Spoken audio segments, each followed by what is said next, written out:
Good evening, everyone, and thank you for joining us tonight for the first session of the Project Management 101 series. The second session will be on February 3rd at 7 p.m. My name is Raluca Barbu, and I am the Adult Programming Specialist at the Algonquin Area Public Library. This program was made possible through the collaboration of 15 neighboring libraries. Joining us tonight is PMI certified instructor Michael Spilg to offer a beginner-friendly overview of project management methods. The recording of this program will be available on the library's YouTube channel in a few days. This is a Zoom webinar, so your microphone and camera will be turned off as an attendee. You can enable closed captioning and ask questions through the Q&A feature or chat, and Michael will gladly answer them at the end of the presentation. And now I will turn it over to Michael. Thank you, Raluca, for the introduction, and thank you everyone for joining me tonight and listening in on my presentation as I introduce project management. So my name is Michael Spilg, and my background is in international relations and mechanical engineering. I have a little over 5 years of professional work experience as an engineer, mainly in the medical device field, and I'll be starting a new role as project manager in a couple weeks.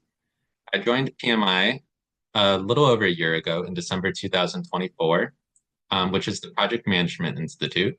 And since then, I've earned my PMP and ACP certificates. So those are the Project Management Professional and Agile Certified Practitioner certificates administered by the PMI organization. The PMI, which is the Project Management Institute, is the gold standard for the project management field. They describe themselves as the leading global nonprofit organization for project, program, and portfolio management. Some of their credible certificates include the PMP, the ACP, the RMP, which is the Risk Management Professional, and the CAPM, the Certified Associate Project Manager. So I'll begin by answering the question, what is project management? The PMI flagship guide, the PMBOK, which stands for the Project Management Book of Knowledge, defines project management as the application of knowledge, skills, tools, and techniques to project activities to meet project requirements, focusing on initiating, planning, executing, monitoring, controlling, and closing a project to achieve specific goals, acting as a framework of processes, best practices, and standards overseen by the PMI. The part that I had highlighted in yellow are the 5 stages for the project lifecycle. So to further understand a project, it's maybe helpful to compare it to operations. So a project is a temporary endeavor that has a clearly defined start date and end date. They tend to be change focused as they are introducing a new product or improving an existing process or service, whereas operations are the continuous repetitive part of the business systems. On the right side of the slide is the project triangle. These are the 3 main parts of all projects: cost, time, and scope, or budget, schedule, and the features that you're building out through the project. All project elements should encompass some aspect of quality as well, because you don't want your end product to not be usable in the intended way. So you should be maintaining a high standard of quality throughout the project development as part of the project too. Recently, the Harvard Business Review had an article, The Project-Driven Organization, which further compared project-driven projects or project-driven businesses to operations-driven businesses. Today explained the history of business development from the late 19th to early 20th century around operations-driven business styles to the modern day project-driven focus. And in between, around the turn of the 21st century, businesses were also introduced to agile methodology as an iterative approach for software product teams to build out and develop prototypes for their software products in a continuous and iterative improvement way. Whereas the project-driven mentality of businesses allows for enterprise-wide transformation to drive most business activities so that Businesses now can fail fast, fail often, and fail forward. This allows them to learn from their mistakes early and incorporate the lessons learned so that they are able to be more productive sooner and quicker. So just a little bit of a shout out. I am holding virtual study groups starting in February. So every Thursday in February. This is going to be through PMI. And if you're interested in joining, go ahead and scan the QR code on the left side of the screen. There's also a CAPM study group that is on that website as well. If you're interested to attend a lunch and learn session through PMI, they're having one of the architects for the PMBOK 8, which was recently released in November. He'll be speaking on the changes made to the PMBOK on January 28th, remotely as well. You can go ahead and sign up with the QR code on the right. With the PMP, it will be, the PMP is going to be changed and reflective of the PMBOK 8 starting in July of this year. So if you are studying for your PMP already, you may be studying the PMBOK 7, and it would be really important for you to take the exam before they make those changes in July. So just a little shout out piece of advice there. The rest of my presentation, I have structured around the 5 following groups, and then I'll end it with some recommendations for you to continue to pursue your professional development or interest in project development. But I'm going to introduce the main project methodologies being traditional waterfall projects and agile adaptive projects. And I'll explain a little bit about what a hybrid project is. Then I'll go into the role of project managers and how a project manager relates to a product manager and a scrum master. I'll also explain an introduction to project management tools, including the work breakdown structure and Gantt charts, which are 2 commonly used tools for traditional projects. And then I'll explain Kanban boards, priority backlogs, and burn down charts, which are tools used on agile projects. I'll also cover stakeholder engagement, as project managers are often seen as people managers. So having a strong understanding of conflict management and the Tuckman team building model is really critical to project management success. And then I'll end things off with some recommendations around different prompt structures for requirement prioritization and user story development, including the Moscow model, feature-driven development, behavior-driven development, and the invest prompt structure. And then lastly, I'll end things with some references and resources for you to further explore if you're interested in learning more about project management on your own time. The 2 main types of projects are a traditional project and an agile project. So with a traditional waterfall or predictive project style, the product team is going to build out their deliverables in a linear or sequential fashion. So that means when one work item is completed, that is sort of the trigger to begin work on the next work item. Most of these traditional teams also emphasize a specialty-based role, whereas in an agile project, these projects are iterative. So they are going to build out the prototype in iterations so that they are continuing to improve the product based on the highest valued priorities for the project. And they also highly value cross-functional teams. So having team members or stakeholders with deep discipline knowledge that are also able to collaborate across different stakeholder interest groups. Another way to compare waterfall and agile projects is to look at the project triangle. With a waterfall project, this is a really useful project model if you are beginning your project with a clear understanding of what you are intending to produce. So the requirements or the features of the project are fixed, as seen in the plan-driven red triangle in the center. But then you are going to have flexible or estimates for your budget and your timeline. So you may have a cost or a schedule that allows you to go over or under those estimates, But the main objective of a waterfall project is to make sure that you're building out the intended objectives or requirements that you started um, with when you started the project. Whereas an agile project kind of flips the triangle on its head, and the features or the requirements are now going to be the flexible component of the project. So this is going to drive value because the project team is going to work on building out the highest value priorities first. And they are going to continue to evaluate and keep a backlog of their priorities as they build out their project. And this allows them to start the project with a fixed cost or schedule.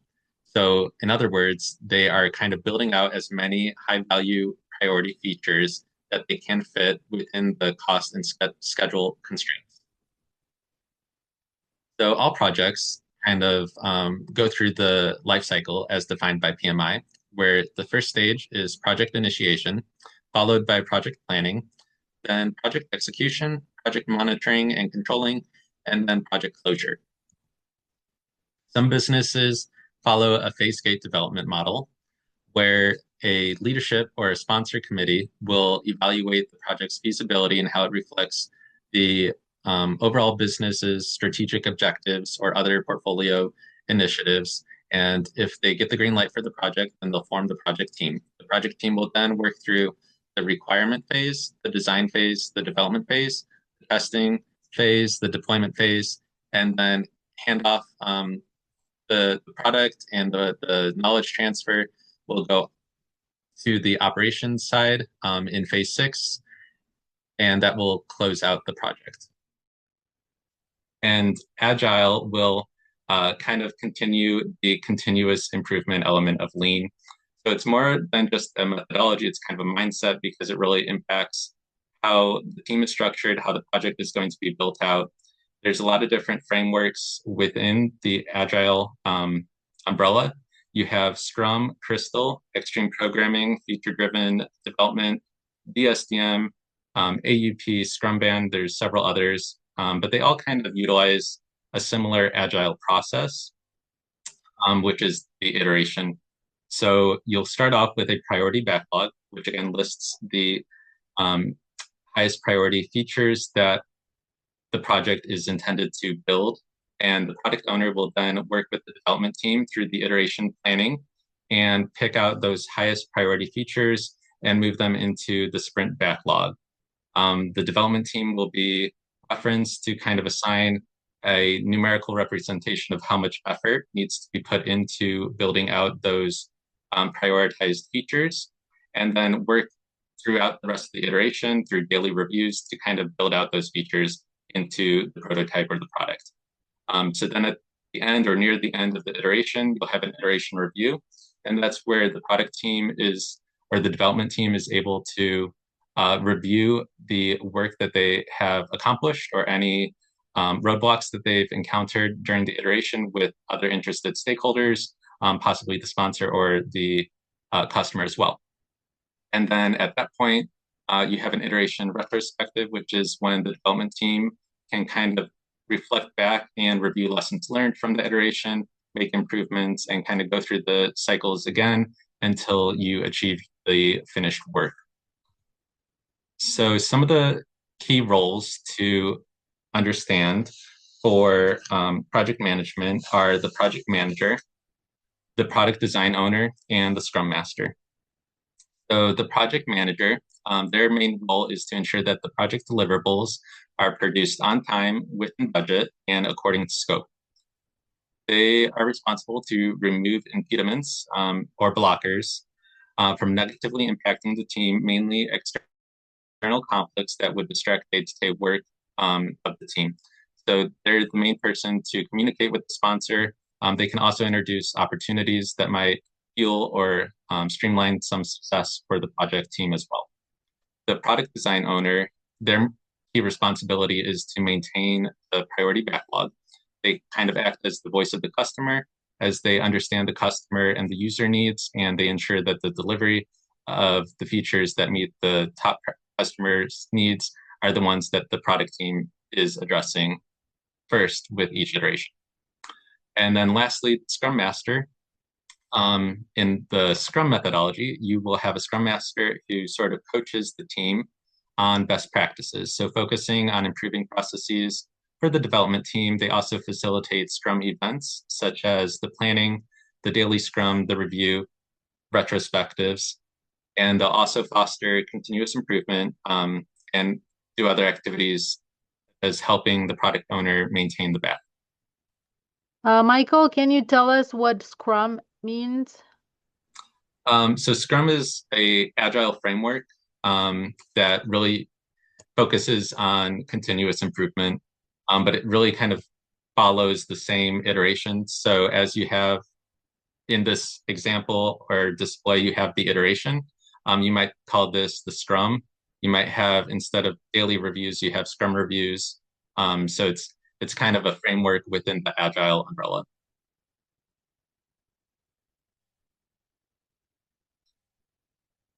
And some of the project tools that you would use for a predictive project include the work breakdown structure and the Gantt chart. So the work breakdown structure is a template that tracks the work packages, which are kind of your work blocks or your work chunks that, when combined, will produce the final deliverables for the project. And because it's a predictive project, you want to take a sequential approach when working through the work packages. So the completion of one work package sort of triggers the start of the work for the next work package. A little bit of a tip for the PMP: if you do see any questions around work breakdown structures, then you know that you're working or being asked about a predictive project. So that's just a small tip to keep in mind. But then another tool for predictive projects is the Gantt chart. So Gantt chart will list tasks alongside the schedule with the intended target of when the tasks should be completed. And this allows the project manager to be able to compare the expected and actual targets for delivery. So here's sort of an illustrative example of a work breakdown structure where you have the project kind of broken up into different deliverables, which might be owned by different stakeholders. And then those deliverables are further broken down into work packages. Here's an example of a Gantt chart. So the skinny dark blue bar represents the deliverable, and the turquoise rectangle represents the work package within a specified deliverable. So between week 2 and week 4, for example, you have a deliverable with 3 work packages, and the completion of one work package will trigger the start of the work for the next work package, and so on. And then when the deliverable is complete, you have reached a milestone, which is represented by this turquoise diamond. So it kind of allows you to set a schedule and keep track of progress in that format. Another example of kind of working with a work breakdown structure and a Gantt chart is from this project development plan. It's not a personal development plan, it's a project development plan. But when I was doing a mentorship program with the PMI Chicagoland chapter, I did a project where I built out different tutorials around using AI tools. But I specified the objectives, which is equivalent to the deliverables, and kind of broke down those objectives into different activities, which you could see as work packages. And then on the right side of the project development plan is sort of the Gantt chart being built in alongside the work breakdown. And from this, I was able to track my intended schedule and then keep track of any progress that I made. I also kept track of cancellation of any tasks just to kind of have that transparency built into my project development plan. So moving on, some project tools that you might use if you're working on an agile team or agile project are the Kanban board, the priority backlog, and the burn down chart. The Kanban board is a visual radiator that will display the work in progress, and it's a useful tool for the team to identify any bottlenecks. Whereas the priority backlog is a tracker where the product owner will keep track of the most valuable requirements by listing them at the top. And you can also adjust the priority backlog for risk or include other aspects of building out products or projects, such as including regulations or compliance requirements, along with those value-driven features. So all of that would be tracked then in a priority backlog, and that would be maintained by the product owner.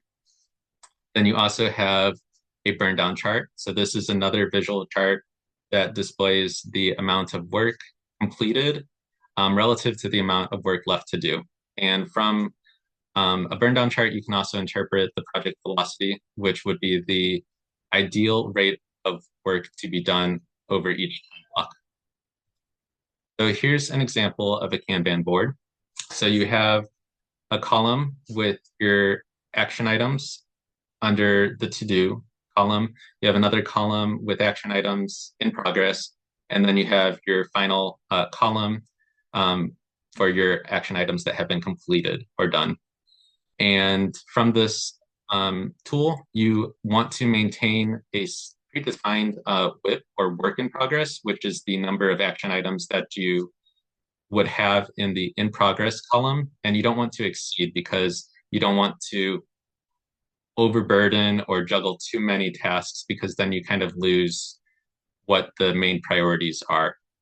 So it's really important to kind of maintain a WIP value. So in this example, the WIP might be 4. Once one of these action items is completed, it can be moved into the done column, and that triggers the team to pull an action item from the to-do column into the in progress column. And then for your priority or product backlog, again, this is maintained by the product owner. This would be a listing of your highest priorities based on perceived value to the customer. And you can add and remove requirements at any time. An example of a burn down chart is shown on the screen. But in this example, the product team might have allotted a certain number of features that they've determined to be equivalent to 80 effort points or user story points worth of work. So it's kind of a numerical representation for how much work the development team needs to set aside to complete these features. And maybe in this example, they have 5 weeks to complete 80 points worth of work. So in an ideal situation, they would maintain a velocity or a work pace of 16 points per week. And this is represented by the pink line. And the blue line represents the actual work that they've completed. So maybe after the first week, they had a lot of enthusiasm and they started off strong and did 30 points worth of work. And so they were left with 50 points. Maybe they've kind of lost steam. By the end of the second week, they only did 10 points worth of work. So now they're left with 40 points. But they're still ahead of schedule because they're on the left side of their intended or ideal work pace. But maybe after week 2, the product owner was reached out by the customer, and the customer wanted a feature that the product team determined was 15 points worth of work. So maybe after they started week 2, they kind of went back to having 55 points worth of work.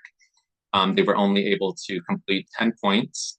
So that's why they've kind of gone back, and they're left with 45 points of work at the end of week 3. So now they are behind schedule. After week 3, they do 10 more points worth of work. And at the end of week 4, they're now left with 35 points and only 1 week left to complete it. But somehow they get it all together and they are able to complete the project on time, so that by week 5, they have 0 points left. So a burn down chart is a useful tool because it kind of represents the ideal rate of work, and it keeps track of how much work the team is actually doing relative to that ideal situation. And it's an easy visual to kind of gauge if the team is falling behind or ahead of schedule. Some other vocabulary terms that are really useful to be familiar with for agile teams include the T-shaped team member. So because agile teams are really built around cross-functional collaboration, it's really useful to have your stakeholders have a deep discipline expertise, but also cross-discipline knowledge in terms of how they are going to work with the other stakeholders on the team. As mentioned with the burn down chart, user story points are sort of a numerical representation for how much effort the development team needs to put into building out the desired features. So this is something the development team would assign because they would have the best knowledge in terms of how much work they need to put into one feature relative to another feature. And the work done per interval, that is the velocity. But an important distinction, I guess, between the priority backlog and the sprint backlog is that once you have priorities introduced into a sprint, they should not be taken out. Only if the product owner decides that priorities are no longer needed for the product, can they be removed from the sprint. If for whatever reason the product team isn't able to complete the features that they start the iteration within the sprint backlog, they shouldn't just move them back into the product backlog. They should review any roadblocks or any reasons why they weren't able to complete those priorities with the interested stakeholders during the iteration or Scrum review. So that's a little bit more about user story points. And lastly, rolling wave planning is just the technique of kind of allocating work to focus on those top priorities so that you're only planning the details for the priorities or the features that the team is going to be working on in the near future. And any priorities that are on the backlog don't need to have as many details defined until they reach the top of the list. So that approach is called the rolling wave planning. All right, so another area of project management is stakeholder engagement. So it's really important for project managers to understand the human element of working on projects. They should have a skill set around conflict management to be able to resolve disagreements, to foster collaboration, and they should have a high-level understanding of the Tuckman model for team building. So some conflict management techniques include competing, collaborating, compromising, avoiding, and accommodating.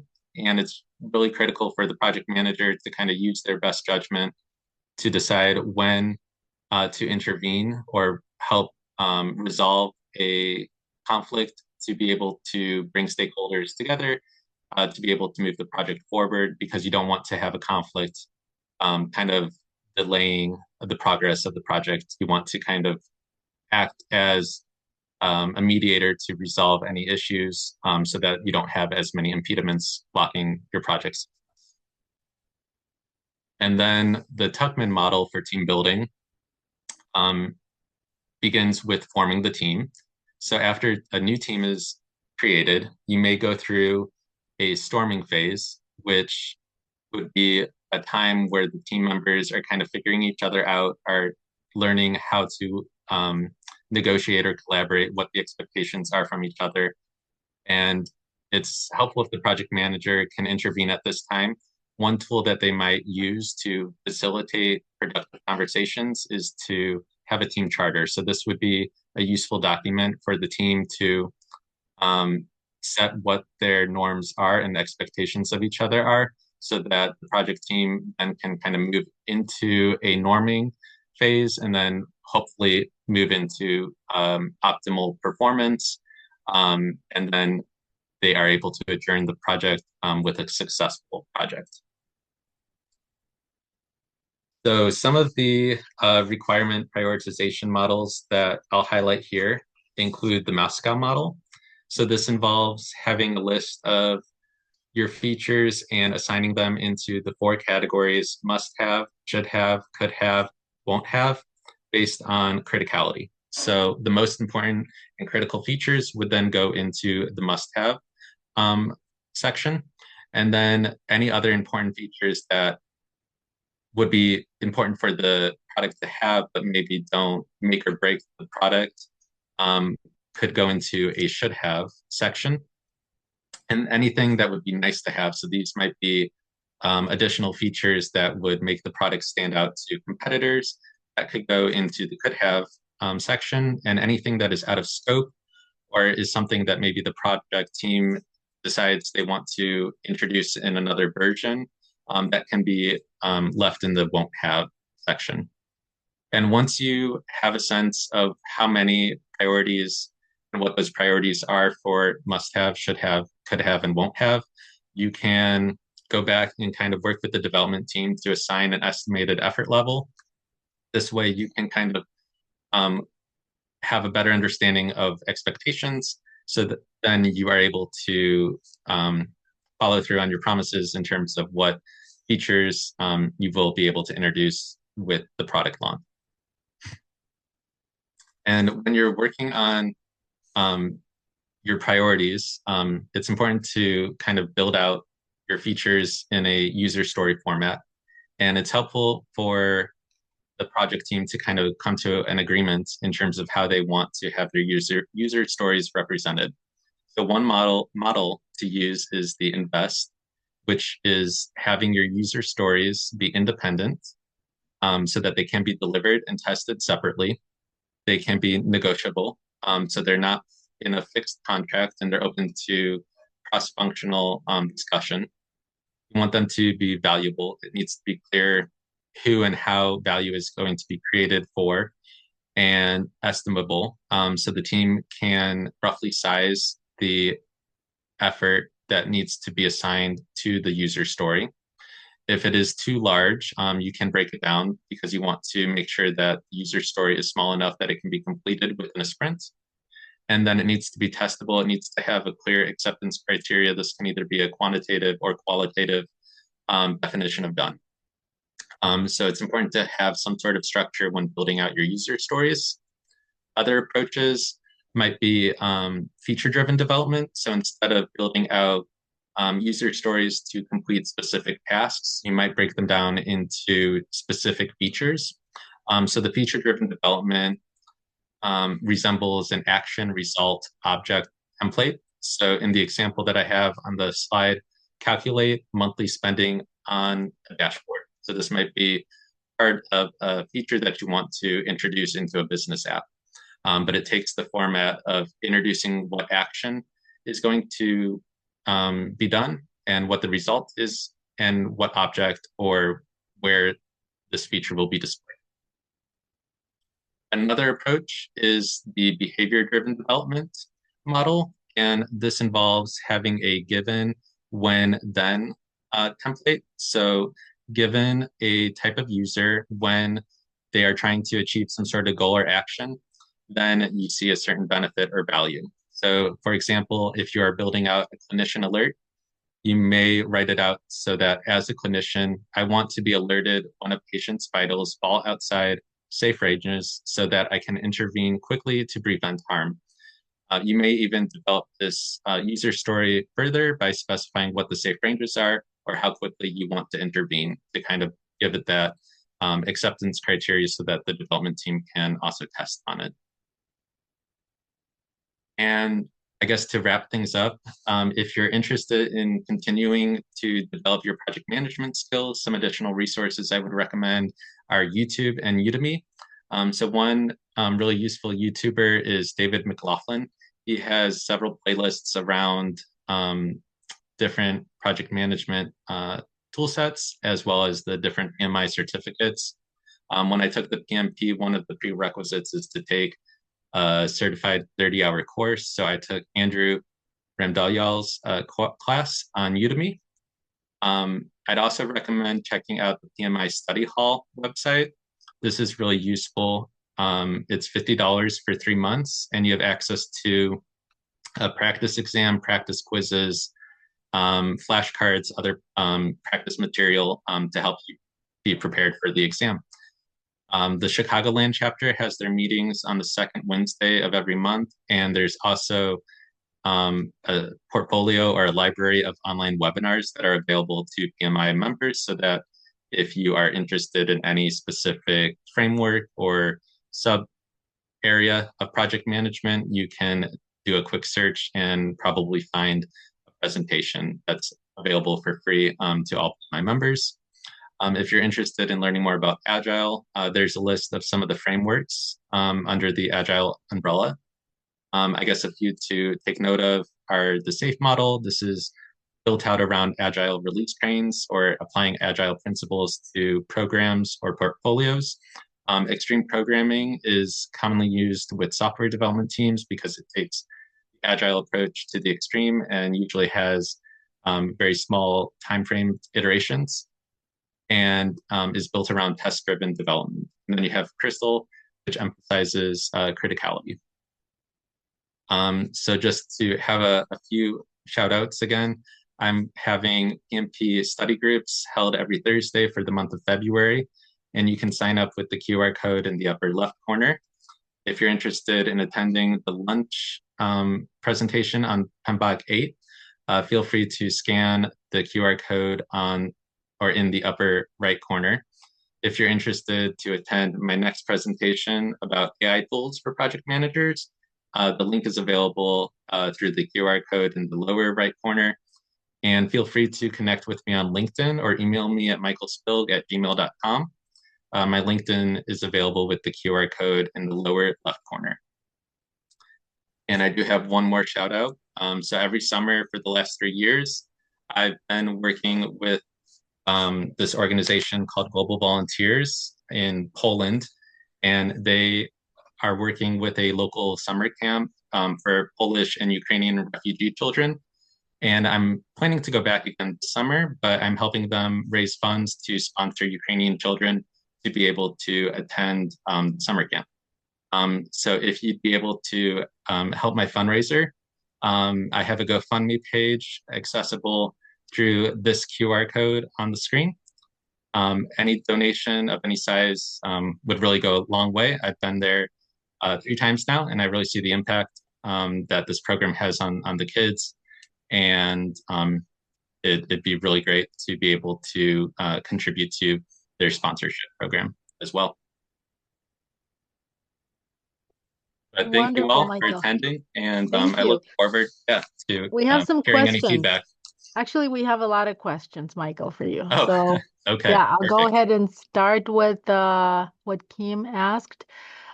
Is there a place to find reusable downloadable tools or templates that can that we can use for our own projects? Yes, you can find a lot of pre-built templates for project management online.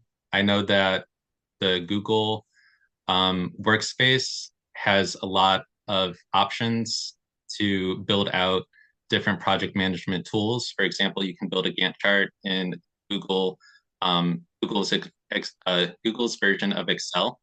So you can start there. You can also go to David McLaughlin's page. I think he sells a portfolio of different project management tools for a low price, and they're pre-built.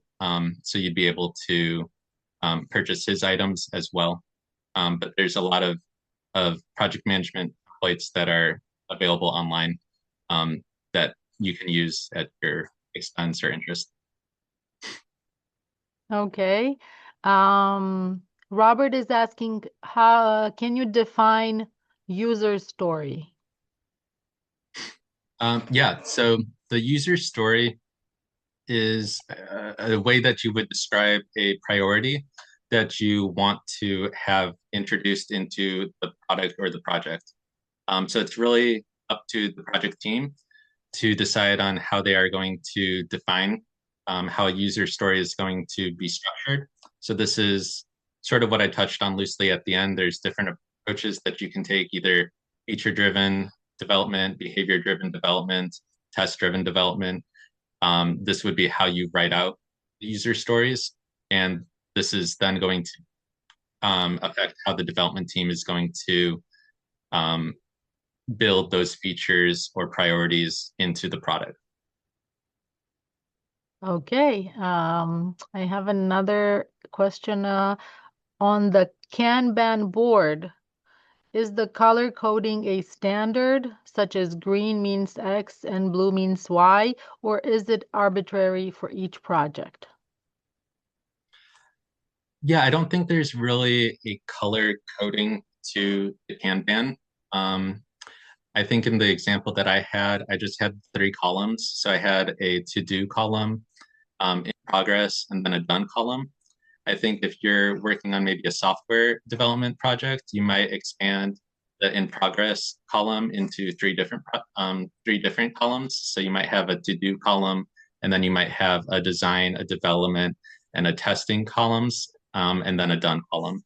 So I think it would vary based on your project, how many columns you have, but it doesn't need to be color coded. Okay. Is the CAPM a useful and valuable certification for career growth? I haven't taken the CAPM. So this is the associate level project manager certificate. So if you haven't had experience working on complex professional projects, it would be a really great place to start, because the PMP and the other certificates have a prerequisite of at least 3 years of professional project experience to be able to qualify for those certificates. So it really depends on where you are in your professional um, career. But if you are just starting off, if you are just coming out of school or looking to kind of make a career change, then I would say the CAPM is a great place to start. Okay, so and another one is what industries would you say project management can apply to? And Yeah, I then, think, yeah. sorry, go ahead. Oh, there was like IE, HR, OD, or what else? Okay. I think project management is, it covers a lot of different industries from healthcare to construction to human resources, even to education. When I did the PMI mentorship project, some of the other mentees in the program were teachers. So I think the project management concepts can be applied across multiple industries. I know with the PMI Chicagoland chapter, we recently had a career conference, and I looked over the attendee list, and there were people from at least 50 different companies, ranging from aerospace to medical devices to government roles. So it really is applicable across multiple disciplines. Okay, and then a lot of people are asking if you can add the QR codes as links to your presentation. That would help them out. Okay. So before Yeah, you send it to me so I can send it to everybody else. yeah. I'll Uh, put a list together and send that to you with the okay, links. nice. And then there's another question. Can you give an example of a real life professional project that would go through one of these processes? Um, sure. So I was working at a medical device manufacturer, and they used the six phase gate model for their new product development. So they had the feasibility that kind of reviewed the necessity of the project, and then it went through requirements, design, development, testing, monitoring and controlling before it reached off into deployment and operations. So I've seen the phase gate model be used for new product development for a hardware project as well. Okay, let me see if there's anything else. Everybody's thanking you. They thought it was very useful. They're looking forward to the next one. So thank you everybody for joining us. I hope this was helpful to you. I will make sure to send out a video recording link and also the slides that Michael shared. And I will see you all on February 3rd. Take care and stay warm. Good night. Thank you.